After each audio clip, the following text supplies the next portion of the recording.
Today, we are welcoming author Robert Greene to the program, who's written 7 international bestsellers, including The 48 Laws of Power, The Art of Seduction, The Laws of Human Nature, and others, most of which I've read. Robert, really appreciate your time today. Thanks for having me, David. My pleasure. So one of the things maybe we could start with is I've read a little bit about your process when you write a book and the wealth of material that you will read, and then how you will sort of catalog and have a repository of the things you've read in preparation for the books that you write.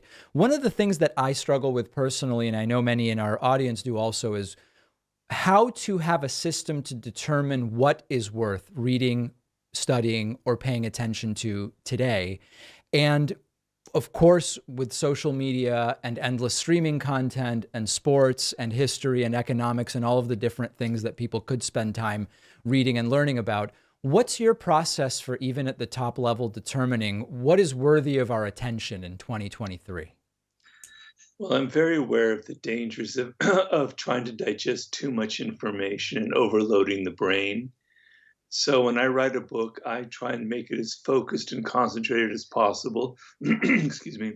I cut out as many distractions as humanly possible. And so in the beginning, I choose a subject that can be rather wide ranging, like power, or my fifth book, Mastery. and and then I try and find all of the books that deal with that subject that I think are going to be direct and realistic and practical. My method is I'm trying to really change the way you look at the world, change the way you think from the inside out. And the only way to do that is to actually have a really solid basis in research, in reality, so I can make the book as practical as possible. So I sort of start by casting a wide net, and I read all the great books out there on, excuse me, for instance, on power. And then slowly I start narrowing it down to things that are a little bit more specific. And it's kind of a fun process. So if I just kept it too narrow and I just focused on very small little width of books about power, it wouldn't be fun for me. Part of the excitement, because if I'm excited, I think the book tends to be exciting to the reader. Part of the excitement is finding things that I never expected to find. So I go from one book and then I look at the bibliography. It references another book that excites me, on and on and on. By the end of the process, I've read 300 books to be able to write one book. And so I'm reading an awful lot, but I have to kind of organize the material. And where a lot of books I think fail is they're not organized well. So I've created a system with cards where I read a book and then I put all of the material on cards, and I organize it by subject, by category. And then I could show you if you ever wanted my system of cards. I have thousands of cards for one book. So I try and keep my attention very focused on the things that are incredibly important and practical to give my book a kind of this grounding in reality. And then I organize the material in a very almost fetishistic way so that I can make it so that the reader doesn't feel like I'm overloading them with information, even though I myself have consumed vast amounts of literature on the subject. Do you have any overarching approach to, as a consumer of media, in which I would include books and all of the other forms of media that are out there, if people in our audience have at their disposal books of all sorts of different genres, as well as audiovisual content, music, all of the different things, playing video games, etc., what is an approach to figuring out what is, quote, worth spending time on versus not worth it, which certainly would vary from person to person? Is it objective based in terms of what it is you are looking to achieve over a period of time, and which forms of information consumption will get you closer? Or how should the average person think about this? For, reading your books versus novels, watching sports, reading narrative nonfiction about Teddy Roosevelt or whatever it may be. What is there an approach that you could suggest? Well, it depends on the individual. And so one thing that I think is really important is that you have a very firm understanding of who you are and what your life is about and your objectives in life and what makes you different from other people. So many people don't have that deep connection to what to what their vocation is in life, their calling, and so they'll read anything because they don't have a filter. So I think it's very, very important, and I talk a lot about this in my book Mastery, that you have a very, very firm sense of this is where I want to go in life. This is what connects to me. This is what excites me. So without that kind of filter, without that kind of focus, then you're kind of lost at sea and you're reading all kinds of things that aren't going to help you in the end. I mean, at some point, I myself like to waste time, like anybody else. So I will get on and I'll look at YouTube videos or podcasts or read material that isn't directly related to my work. And I think it's important to sometimes relax and not be so rigid about this. But I think you have to have a sense of of who you are, what you like, what's important to you, what matters, what where your career is going, and then from there you determine what's important for you to read. Because the problem we're facing today, quite frankly, is we're just inundated with too much information, with trivia that just clogs the brain up. It makes it very, very hard for you to focus. It makes it very hard for you to actually think about your own priorities in life. So you can't find an app or some teacher that's going to help you do that. It has to come from within. You have to have a sense of who you are, what makes you different, what's important to you, what your values are. And from there, you can then filter out the information that's completely useless or that's more important for you. Do you think that at this point in time, it is still the case that there might be some core curriculum of sorts? The idea of some kind of, at one point it was the classical education where there were certain works that no matter what your vocation or interests were, maybe worthy or almost like a required reading of sorts. Does that idea still ring in any way true to you today? Or has sort of human life on Earth in 2023 become so diverse that that very idea maybe is no longer relevant? Well, when I was going to school, it was like these classics from, I believe it was, I forget the name of the schools, like Johns Hopkins. They had a list of all the great classics. I come from a humanities background. And so there were books that I read that are sort of the canon in there that were kind of elemental. Um, but so right now we're in a period of time where science and technology is dominating our schools, et cetera, our way of thinking. And the humanities have kind of faded and are actually being kind of closed off in many universities. People aren't interested in them anymore. But I think it's very important to be able to ground yourself in our history, in our culture, in our civilization. And some of these classics, I think, are still extremely relevant and very, very important to read. The reason is it's not just important what you read, but it's important how you read, right? So my background in classics, because I studied ancient Greek and Latin, which is probably the most irrelevant subject you could study in university, but I think helped me very, very much in my ability to organize my thoughts and organize material. So a lot of these books, they kind of train you how to think, how to interpret, how to read subtext, how to get inside of a book and take it apart and see what somebody's really saying, the ideas behind the ideas, et cetera, et cetera. I find that a lot of that is missing nowadays, and people's thinking is getting thinner and thinner and thinner, where they're not really analyzing, they're not going into any kind of depth on a subject because they're so distracted and they're going from subject to subject to subject, they're scrolling, et Yeah. cetera, et cetera, et cetera. When you read a dense text, like I had to read, like Thucydides' History of the Peloponnesian War, it makes you focus on just one paragraph. What is he trying to say there? What's the meaning behind it? It gives your brain focus and discipline, right? So I think going back to some of that is extremely important, even here in the 21st century. And I don't regret at all studying perhaps as I said, the most irrelevant subject of all, because I think it gave me a discipline of mind that I would not have had elsewhere. But that said, I think it's important to have a wide-ranging interest. I like to read a lot about science, for instance. I don't have a science background, but I'm reading a lot of that for the books that I'm currently writing. And it kind of opens my mind up to different ways of thinking. It kind of has a different logic to it than literature or biography or history has. Every kind of subject has its own logic, its own way of thinking, its own way of exploring reality. And the more you open yourself up to these various different ways of looking at the world, you enrich your mind, but you also, not just in the content, but in how you think. So bringing a kind of scientific mentality to my material has been very important for my thought processes. So I would throw a wide net out there and read in many different disciplines, but kind of ground yourself in a way of analyzing information instead of just digesting information, but having being able to be critical and analyze it. I think it's very important.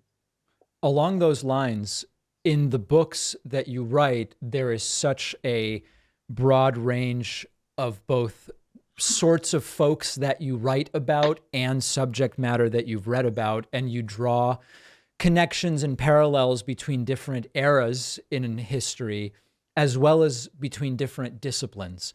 In all of that, is there anything that seems particularly different about the current time that we're living through that seems to be an outlier based on the patterns and connections that you've studied so deeply in preparing all of the books that you've written? When you consume so much material on history, it kind of changes how you think. And so a lot of people nowadays who don't read a lot of history, quite frankly, have this idea that everything that's going on now is new and different and modern. It's never happened before. There's the old cliche in financial bubbles that this time it's different, like in 2008 with the new way of doing real estate equity, et cetera. This time it's different. With AI, this time it's different. It's never different. It's the same patterns repeating over and over and over again throughout history. I'm reading a book right now about 12th century France. I'm writing about a couple of characters in that period. It is incredibly modern. The ideas, the ways people are thinking about love, about philosophy, about ancient history, they're like characters that I see right now in here in Los Angeles. There's hipsters, there's guys with long hair, there's people discussing love and freedom, et cetera. So it's like they're like hippies. I mean, wow, this is incredibly similar to our times. We have this illusion that things are different. The only thing that's different is things get more intense. So what social media has done is it's taken qualities that are inherent in human nature that have existed for 5,000, 10,000, for 100,000 years, like our propensity for envy, our need to constantly compare ourselves, like our self-absorption, like our aggressive impulses, and it simply gives them a way to accentuate them. It gives them like a megaphone, for instance. So our kind of passive aggressive tendencies or our hostility on the internet and social media, it's like it's just exacerbated. So it's not like it's not like we've rewired ourselves. It's not like we've become different people. Social media is having an effect on our brains. It's changing certain things. It's making things worse.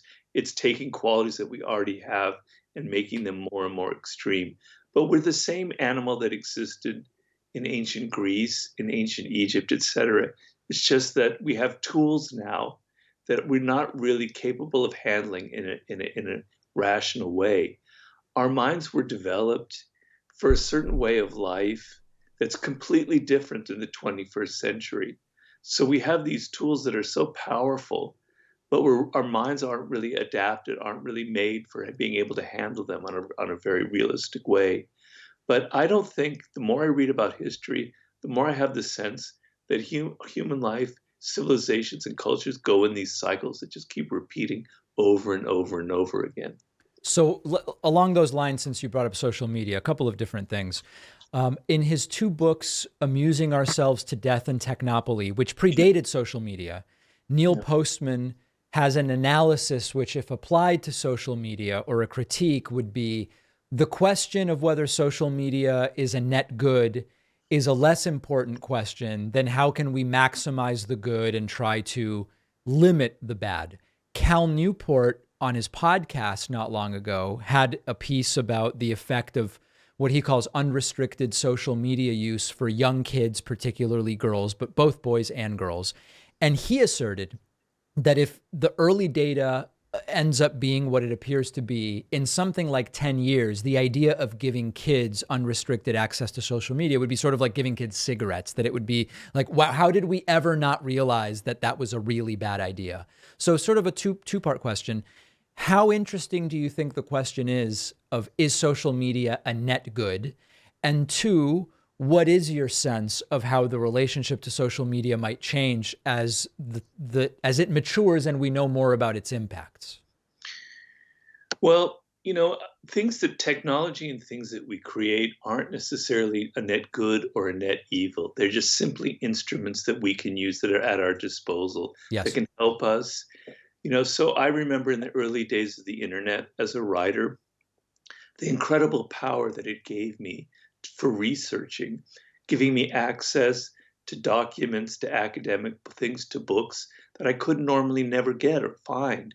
It was amazing. So it can be an extremely valuable tool for gathering information, for finding things out. You have a simple question about how to fix something in your house. 3 seconds later, you have it. It's also an amazing tool for connection, for communication, where I can communicate to people who have similar interests like I do around the world. It can be fascinating. It can be a wonderful tool, but it isn't like that. It's turned into something rather dark and rather ugly, and it's kind of decaying our minds like too much sugar would on our teeth. And the reason is, and I said it in my book, The Laws of Human Nature, is that this is what human nature is. Hmm. We create something and we slowly, slowly kind of degrade more and more and more down to the lowest common denominator. It happened with television. And people are going, wow, television. We're going to be able to use it now to educate our children. They're going to be educated on this incredibly new level. People were that naive in the 40s and 50s. And then slowly we go, oh, no, it's not like that at all. So it's not the instrument itself that's potentially good or bad. It's our minds. It's how we use them, how we bring human nature, how we have no discipline, how we just simply use things without thinking about them. So the other thing that happens is something like the internet becomes a tool for making money instead Mm. of for information, for connecting, for communicating. And how do we control that? We can't really control that because we live in a capitalistic society, and that's the nature of these things.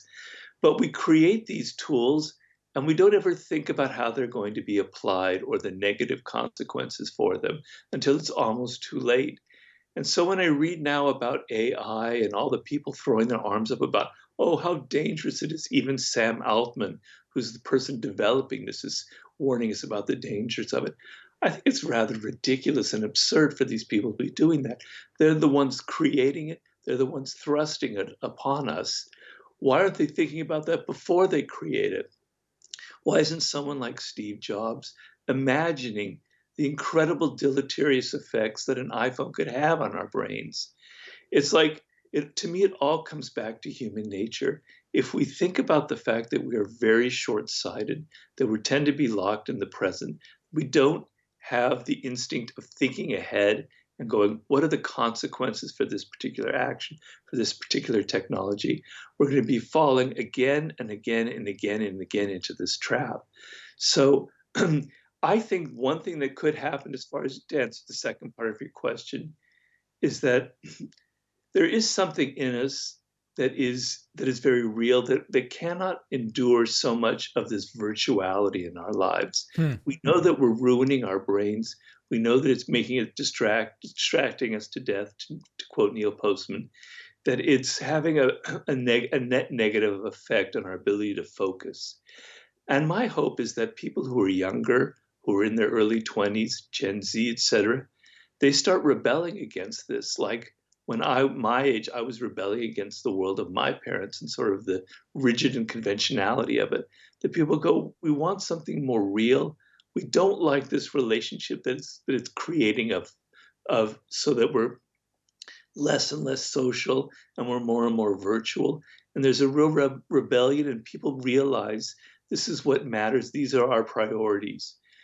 But until we have a sense of what our values are, of what's important, and to me, what is important is that we're a social animal and that we're able to interact with people on a deep and a profound level, that we're an animal that creates and builds things. In order to build things, you have to master a subject, you have to understand it deeply, you have to be able to be patient and disciplined. These are things that I find as mega values, meta values that we must have: discipline, mastery, social interaction, creativity. And if you have that kind of scale of values, then when you create something new and you create something like social media and you go, well, how does that help us in these things? Is this going to have a negative effect? But if you live in a time where there are no more values, where it's kind of nihilism, where there's nothing kind of grounding us of what matters or important, nothing will ever change. We'll never get a grasp of how to use these things properly. We've been speaking with author Robert Greene. We'll be linking to a number of his books. Robert, really appreciate your time. I know you're busy, and your time and insights are very much appreciated.